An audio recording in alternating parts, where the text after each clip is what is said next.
بابا جی سرکار نے کہا ہمارا یہ بیٹا تمہارے پاس ہے، جب تمہیں کبھی ایسی شکایت ہو اسے کہہ دینا۔ انہوں نے ریاض شاہ کی طرف اشارہ کیا۔ مجھے اس سودے بازی سے بڑی کھد بدھ ہو رہی تھی کہ بابا جی نے بھٹی سنیارے کے گھر سے چڑیلوں کی پکھی ختم کرنے کے لیے یہ سودے بازی کیوں کی ہے۔ وہ اتنا سونا لے کر کیا کریں گے؟ مجھے یہ سب بڑا معیوب لگ رہا تھا۔ چونکہ اب مجھے کسی بھی قسم کی صحبت سے منع کیا گیا تھا، اس لیے میں نے ان سے دریافت نہ کیا، مگر میرے اندر کا حجتی اس تشویش میں ضرور مبتلا رہا کہ آخر انہوں نے سنیارے سے اس قدر سونا طلب کیوں کیا تھا۔ سنیارے پتر، جب معاملات طے ہو چکے تو بابا جی ایک طویل توقف کے بعد اس سے مخاطب ہوئے۔ تو دل سے راضی ہے نا؟ سنیارے بھٹی نے جواب دینے میں تامل سے کام لیا، اور پھر جب بولا تو لگا جیسے اس کی شہ رگ پر کسی نے چھری رکھ کر اسے بلوایا ہو۔ جی، جان ہے تو جہان ہے، اپنی جان تو سبھی کو پیاری ہوتی ہے، تو نے سچ کہا ہے۔ بابا جی ہنس کر بولے، یہ گندی مخلوق ہم نے پکڑی ہے، اس کی بھی جان ہے۔ ہم مسلمانوں کو ہر ایک جان کا حساب دینا ہے۔ ہم اگر کسی کو قتل کر دیں گے تو اس کی کوئی معقول وجہ ہمارے پیش نظر ہوگی۔ بے وجہ قتل کرنا اللہ کے ہاں ناپسندیدہ عمل ہوتا ہے۔ کسی کافر کو بھی بے وجہ قتل کرنا، حتیٰ کہ کیڑے مکوڑے جانوروں کا قتال بے وجہ کرنا بھی ایک مسلمان کے تقوی اور ایمان کا امتحان بن جاتا ہے۔ البتہ موذی جنس اور اللہ کے شریک کا قتل واجب ہو جاتا ہے جب وہ آپ کی جان لینے پر تل جائے یا وہ اللہ کی ربوبیت کو ٹھکرا دے۔ لیکن یہ معاملہ بھی بہت حساس ہے، اس پر بات فی الحال مؤخر کرتے ہیں۔ میں تمہیں ان چڑیلوں کے قتل کے حوالے سے کچھ کہنا چاہتا ہوں۔ انہیں مار دینا ہمارے لیے مشکل کام نہیں ہے، ہم جہاد سمجھتے ہوئے ان کا قتل کر دیں گے، اور یہ ہم کرتے رہتے ہیں۔ مشرک جنات اور گہرے دھوئیں کی شیطانی مخلوق کے خلاف جہاد اس وقت سے جاری رہے جب سے یہ دنیا ہے اور اس زمین پر انسان آباد نہیں کیا گیا تھا۔ مزے کی بات تو یہ ہے کہ وہ شیطان اعظم یعنی ابلیس جیسے تمام جنات سے مختلف مخلوق سمجھتے ہو، در حقیقت ایک جن ہی تھا۔ اس کی اطاعت خداوندی بے مثال تھی۔ اس نے نہ جانے کتنے زمانوں تک کافر جنات کے خلاف جہاد کیا اور اپنی عبادت و ریاضت کے درجات طے کرتا ہوا سلطان الملائکہ بن گیا تھا، یعنی فرشتوں کو بھی درس و ہدایت کے درس دیتا تھا۔ لیکن جب وہ تکبر کے غضب میں مبتلا ہوا اور اس نے آدم کو سجدہ کرنے سے انکار کر دیا تو وہ شیطان ملعون کہلایا۔ یہ چڑیلیں بھوت جنات سے قدرے مختلف مخلوق ہیں جو صرف دین ابلیس پر عمل پیرا ہیں۔ تم مسلمان اپنی عبادات اور اللہ تعالیٰ کی عطا سے اس مخلوق پر بھاری ہو اور حجاب قدرت اور نظام مخلوقات کی وجہ سے ان سے محفوظ رہتے ہو۔ جو اس مخلوق کو تو نظر آتا ہے، تمہیں نہیں۔ ہاں، تم ریاضت عبادت کے بل بوتے پر دیکھ لو تو دیکھ لو۔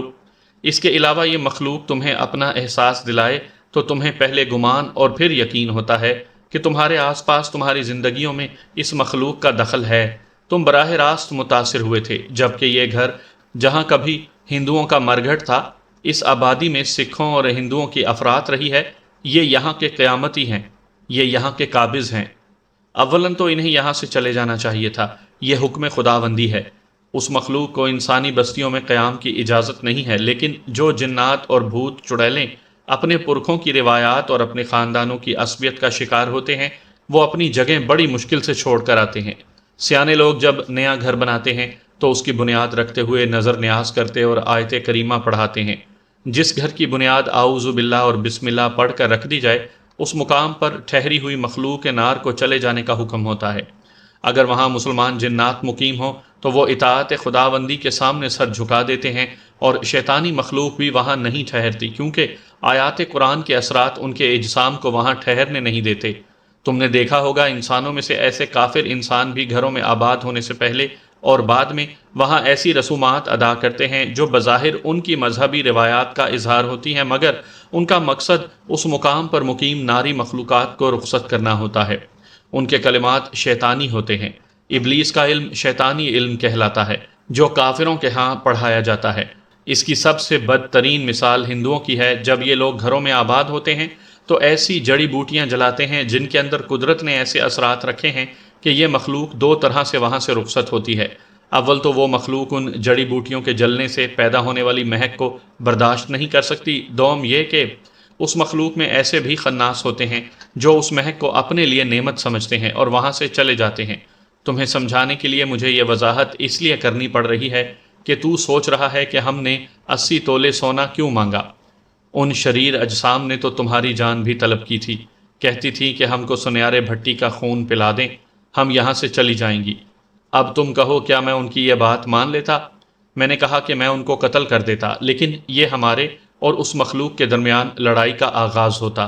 ہم مسلمان اجنا، کافر اجنا اور شیطانی مخلوق میں حق و باطل کی لڑائی ہوتی ہے تو وہ تمہیں نظر نہیں آتی۔ ہم دنیا پر ظاہر نہیں ہوتے۔ اگر ہم اس حجاب فطرت کی خلاف ورزی کریں تو انسانی بستیاں تباہ ہو جائیں گی، گھر بنیادوں سے اور چھتوں سے اڑ جائیں گے، ہر سو تمہیں مٹی اور ہوا کے بگولے نظر آئیں گے۔ تو اس کا اثر کیا ہوگا؟ یہ کہ انسان دہشت زدہ ہو جائیں گے اور پھر اس پر ہماری پکڑ ہوگی۔ میرے بچے، ہم اس پکڑ سے ڈرتے ہیں۔ ہم جانتے ہیں کہ نار جہنم کیا ہے۔ ہاں، ہم تم سے تعاون کرتے ہوئے انہیں یہاں سے ہجرت کر جانے پر آمادہ کریں گے۔ اس کے لیے ہمیں انہیں قیمت چکانی ہوگی۔ ہمیں بہت سارے ان جانوروں کی بھی قربانی کرنی ہوگی جو تمہیں اور ہمیں پسند نہیں ہے۔ ہم اس اہتمام کا بھی خطرہ مول نہیں لے سکتے۔ ہم یہ سونا انہیں دیں گے یا پھر ان مظلوم غلاموں کو یہ سونا دیں گے جو اس کے بدلے میں انہیں ایسی غذائیں مہیا کر دیں گے جو انہیں پسند ہیں۔ ہم اپنے ہاتھوں کو غلیظ نہیں کریں گے، اور ہاں، ہمارے ہوتے ہوئے اگر ان میں سے کسی نے کسی انسان کو جانی نقصان پہنچانے کی کوشش کی تو رب ذوالجلال کی قسم ہم انہیں قتل کر دیں گے، اور یہ ہم نے ان سے کہہ دیا ہے۔ اس مخلوق کو راضی کر کے وعدہ لے کر انسانی بستیوں سے بھیج دینا تمہاری اپنی روایات میں بھی ملتا ہے۔ اس روز میں نے محسوس کیا کہ بابا جی سرکار بہت کھل کر بول رہے تھے۔ ان کی عمر رفتہ کے راز اور مخلوق نار کی پر اسرار روایات سے بھی آگاہی ہو رہی تھی۔ گویا بابا جی سرکار پر وجد طاری تھا۔ میں نے اس مرحلے پر غفلت اختیار نہ کی اور اپنی معلومات اجنا کے لیے سوال داغ دیا۔ میرا یہ سوال بہتے پانیوں میں ایک دم سے تلاطم برپا کر دینے کے مترادف تھا، لیکن اب مجھے یہ یقین ہو چکا تھا کہ بابا جی سرکار مجھ سے ناراض نہیں ہوں گے۔ سرکار، یہ مخلوق ابلیس جو اس گھر کے سکون کو غارت کر رہی تھی، محض اسی وجہ سے ان سے دشمنی لے رہی تھی کہ انہوں نے ان کی بستی پر قبضہ کر لیا تھا۔ سرکار، یہ گھر تو بہت چھوٹا ہے، ان کی بستی اس گھر کے اندر کیسے سما سکتی ہے؟ میری بات سن کر سنیارے بھٹی کے منہ سے ہوں نکل گیا، جس کا مطلب تھا کہ وہ ابھی تک شک و شبے میں مبتلا تھا، اور گویا اس کا ہوں کہنے کا مطلب تھا کہ یہ ہوا نا سوال۔ بابا جی نے قدر خاموشی کے بعد میرے سوال کا جواب دیا۔ اسی دوران ان کی بھرائی ہوئی سانسوں سے محسوس ہو رہا تھا کہ وہ کمرے میں چہل قدمی کر رہے ہیں۔ کہنے لگے، تمہیں نہیں معلوم کہ یہ مخلوق مخفی کی اصل جسمات کیا ہیں اور ان کے معمولات کیا ہیں؟ اگر میں تمہیں یہ کہوں کہ انجیر کے اس درخت کی ایک شاخ پر ہزاروں جنات اور ابلیسی مخلوق قیام کر لیتی ہے تو تم ہنس دو گے، لیکن یہ حقیقت ہے میرے بچے، جسے تمہاری سائنس بھی تسلیم کرتی ہے۔ ذرا غور سے سنو۔ اگر تم ایک چھوٹا سا قطرہ خوردبین کے نیچے رکھ کر دیکھو گے تو اس میں تمہیں ہزاروں جراثیم نظر آئیں گے۔ ان جراثیموں کی تعداد تمہیں اس وقت معلوم ہوگی جب تم انہیں دیکھنے کے لیے خوردبین کا سہارا لوگے۔ میں حیران ہوں تم انسانوں نے اپنی اس ایجاد سے یہ نظریہ کیوں تسلیم نہیں کر لیا ہوا کہ ہوا میں بھی یہ مخفی مخلوق ان جراثیموں کی طرح ہو سکتی ہے جو نظر نہیں آتے، اور ہر انسان ان کا شکار بھی نہیں ہوتا۔ لیکن جب کوئی انسان کسی ایسے جراثیم کا شکار ہوتا ہے جو جان لیوا ہو، کسی بیماری کو پھیلانے کا موجب بنتا ہو، تو تم اس مخصوص بیماری سے نجات کے لیے معالج سے رابطہ کرتے ہو، ادویات استعمال کرتے ہو، عمل جراحی سے گزرتے ہو۔ پس یہ جان لو کہ یہ شیطانی مخلوق ان جراثیم سے زیادہ مہلک ہے جو تمہارے خون میں گردش کرتے رہتے ہیں۔ ایک انسان کے اندر اس قدر جراثیم ہوتے ہیں کہ تم ان کا شمار ہی نہیں کر سکو گے۔ ان جراثیم کا باہر کے جراثیموں کے ساتھ جب ملاپ ہوتا ہے تو اندر شرارے پھوٹتے ہیں، مگر یہ تمہیں معلوم نہیں ہوتا۔ مگر جب طبیعت خراب ہوتی ہے تو ٹیسٹ کراتے ہو، علاج شروع، تو تب معلوم ہوتا ہے کہ بیماری کیا تھی اور اس کا علاج کیسے کیا گیا۔ میں چونکہ خود اجنا کی دنیا میں ایک طبیب بھی ہوں، اس لیے میں طب کی روح سے یہ سمجھا رہا ہوں تاکہ تمہیں معلوم ہو سکے۔ تم جانتے ہو کہ یرکان کے مریض مرگی کو کوئی دوا دے کر ٹھیک نہیں کیا جاتا۔ غور کرو تو تمہیں معلوم ہو جائے گا کہ یہ علاج معالجے دراصل نظام قدرت کو سمجھنے کے اشارے ہیں، بالکل اس طرح ہماری مخلوق کے معاملات کو بھی سمجھا جا سکتا ہے۔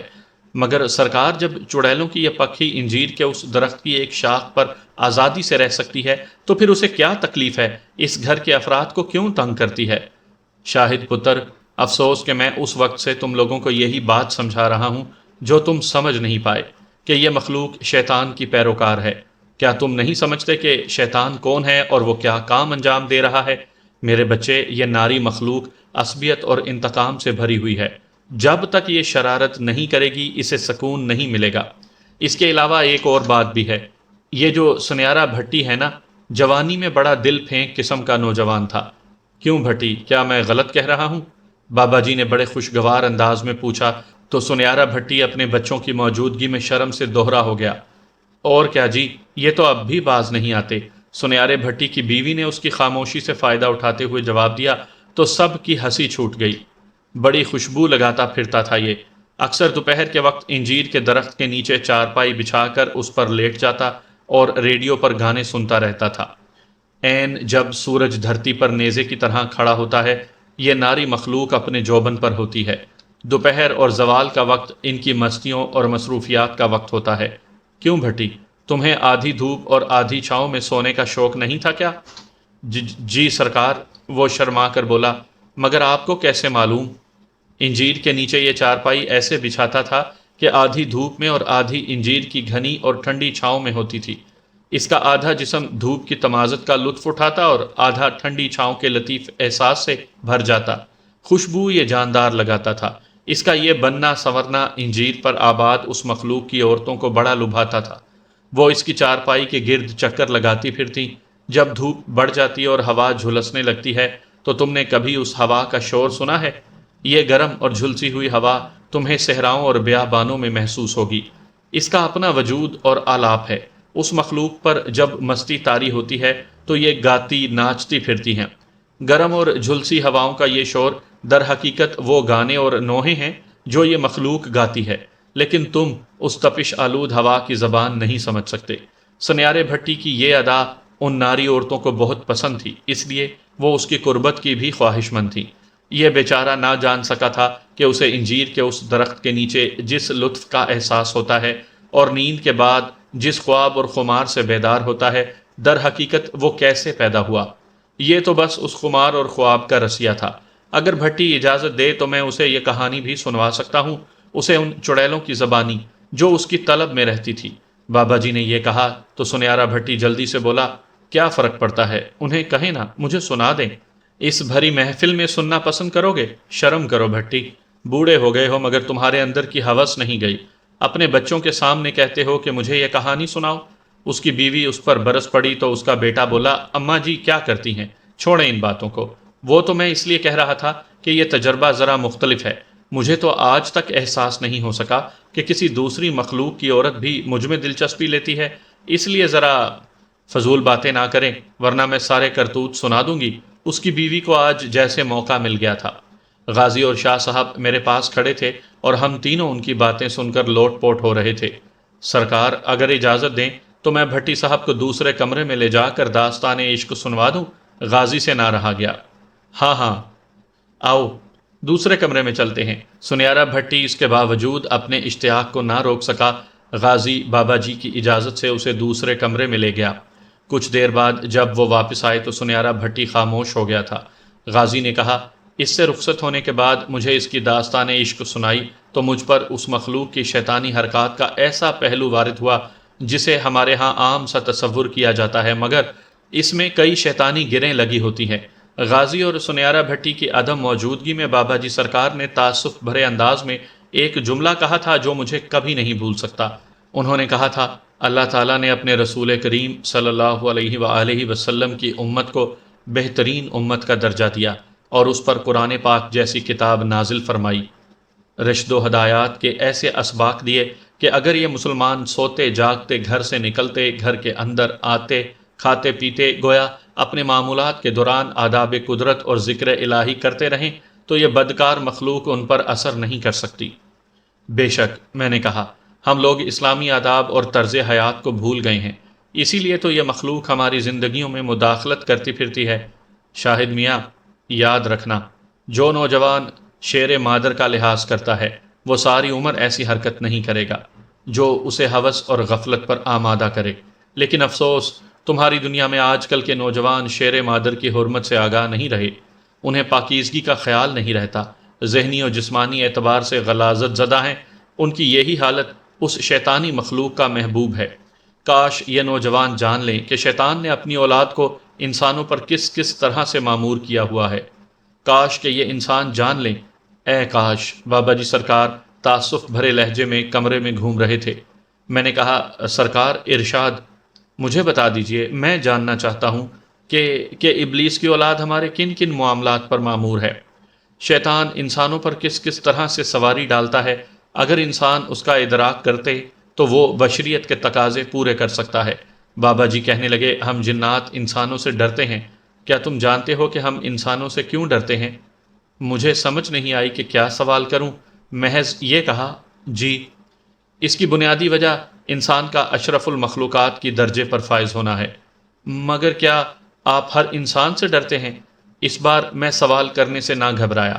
دراصل انسان نے خود اپنی فضیلت کھو دی ہے، اس لیے اب جنات ہر انسان سے نہیں ڈرتے۔ جنات علم و فضل میں یکتا انسانوں سے ہی ڈرتے ہیں۔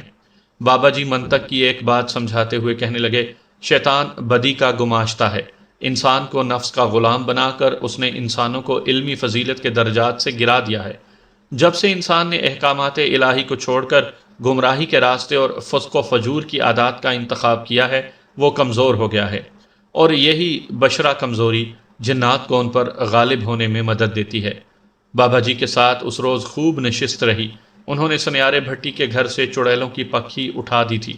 80 تولے سونا لینے کے باوجود ان کا تقاضا تھا کہ وہ کچھ عرصے بعد دوبارہ اس جگہ پر آ جائیں گی۔ بابا جی نے ان کی یہ بات نہیں مانی۔ ساری رات شور شرابہ رہا۔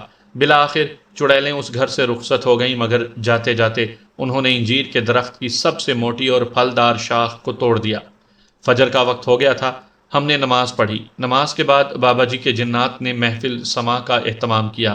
ریاض شاہ نے بابا جی کی اجازت سے کمرے میں زیرو بلب روشن کر دیا تھا اور سب کو آنکھیں کھولنے کی اجازت بھی دے دی تھی۔ بابا جی ایک کونے میں بڑے صوفے پر بیٹھے تھے۔ ان کے گرد جنات کا ایک گروہ کھڑا تھا۔ سبھی نے سفید احرام جیسا لباس پہنا ہوا تھا۔ سروں پر سفید براق پگڑ تھے جو پیشانی سے آگے تک جھکے ہوئے تھے۔ سنیارا بھٹی اور اس کا بیٹا یہ منظر دیکھ کر اش اش کر اٹھے۔ محفل سما اپنے جوبن پر تھی کہ غازی کی آواز سنائی دی، سرکار میں تحفے لے آؤں؟ آ جاؤ غازی۔ بابا جی نے اسے اجازت دی۔ ہماری نظروں کے سامنے غازی انسانی شکل میں نمودار ہوا۔ اس نے ہاتھوں میں ایک بڑا تھال اٹھا رکھا تھا جس میں آب زمزم کی بوتلیں رکھی ہوئی تھیں۔ سرخ پتھروں والی تسبیح اور سنہرے تاروں والی 2 ٹوپیاں بھی ساتھ رکھی تھیں۔ بیٹا، ان سب میں مبارک تحفے تقسیم کر دو۔ بابا جی نے ریاض شاہ کو اشارہ کیا تو اس نے آب زمزم گھر کے افراد میں تقسیم کر دیا۔ بھٹی، یہ ایک ٹوپی تمہارے لیے ہے۔ انہوں نے تھال میں سے ٹوپی اٹھائی تو سنیارا بھٹی تیزی سے ان کی طرف بڑھا۔ اس نے عقیدت و احترام سے بابا جی کا ہاتھ چوم لیا۔ بابا جی کے لبوں پر مدھم سی مسکراہٹ ابھری۔ سنیارے بھٹی نے اپنا سر ان کے سامنے جھکا دیا۔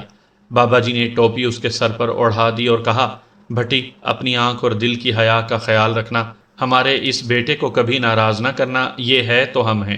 انہوں نے ریاض شاہ کی طرف اشارہ کیا۔ ضرور رکھوں گا جی، میری توبہ، اب میری آنکھ کبھی میلی نہیں ہوگی۔ یہ تسبیح تمہاری بیوی کے لیے ہے۔ بابا جی نے سنیارے بھٹی کی بیوی کو بلا کر تسبیح دی اور اس کے سر پر شفقت بھرا پیار دے کر کہا، تو ہماری بیٹی ہے، ہمارا یہ تحفہ تمہیں ہماری یاد دلاتا رہے گا۔ بیٹی، میری ایک بات یاد رکھنا، اللہ کا ذکر سب سے افضل ہے۔ اللہ کے حبیب پر درود اور سلام بھیجتی رہا کرو۔ سورہ کوثر بکثرت پڑھا کرو۔